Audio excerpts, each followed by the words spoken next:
1993 चा बॉम्बस्फोट, 26/11 मुंबईवर झालेला दहशतवादी हल्ला, यातील दहशतवाद्यांना दहशतवादाच्या संदर्भातलं प्रशिक्षण जे आज भारतीय लष्कराने जिथे हल्ला केला त्यातलं मुझफ्फराबाद आणि मुरिदक ही दोन ठिकाणं 1993 सालापासून आपल्याला माहिती आहे. 93 साली देखील ही दोन्ही स्थळं ह्या 93च्या बॉम्बस्फोटामध्ये आरोपींच्या कबली जबाबातून स्पष्ट झालंय. तिथे आरोपींनी कबली जबाब स्पष्ट केला आहे की आम्हाला ह्या दोन ठिकाणी कशा रीतीने शस्त्र चालवायचं, धार्मिक शिक्षण कशा रीतीने प्रशिक्षित केलं जायचं, दिवाणी खास दिवाणी आम अशा प्रकारचा तो कोर्सेस होता. परंतु 93 सालापासून आपल्याला माहित असताना देखील आपण त्यावरती डोळे झाक केली होती. परंतु आज मोदी सरकारने आणि आपल्या भारतीय हवाई दलाने जी आपली चुणूक दाखवलेली आहे ही खरोखर अभिनंदनास पात्र आहे.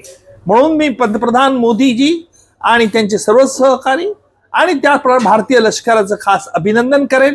कारण 93चा बॉम्बस्फोट खटला मी चालवला, 26/11चा दहशतवादी हल्ला चालवला. माझ्या मनामध्ये हा नेहमीच प्रश्न येत असे की आम्ही हे दहशतवादी अड्डे कधी उद्ध्वस्त करणार. आज त्याची प्रचिती आली. या कारवाईचं दुसरं वैशिष्ट्य म्हणजे आमची परराष्ट्र नीती, इंटरनॅशनल डिप्लोमॅसी ही फार महत्वाची ठरली आहे. कारण हा हल्ला होण्याच्या काही क्षण अगोदरच आपल्या संरक्षण खात्याने, आपल्या परराष्ट्र खात्याने संपूर्ण जगाला कळवलं होतं की आमचा हल्ला हा लिमिटेड राहील.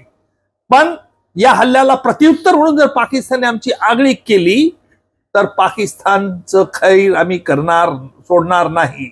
हा एक चांगला धमकीबाजा संदेश आपण भारताने संपूर्ण जगाला दिलेला होता. आपल्या लष्करी सामर्थ्याची चुणूक आपण वेळोवेळी दाखवलीच आहे आणि त्या अनुषंगाने आपण जी इंटरनॅशनल डिप्लोमसी, आम्हाला पाकिस्तानच्या आर्मीवर हल्ला करायचा नाही, आम्हाला पाकिस्तानच्या जनतेवरती हल्ला करायचा नाही, परंतु आमच्या देशात राहून आमची आगळी काढली तर आम्ही ठोसास ठोसा जशास तसं उत्तर देऊ. हा एक चांगला संदेश जगात आम्ही या निमित्ताने दिला आहे.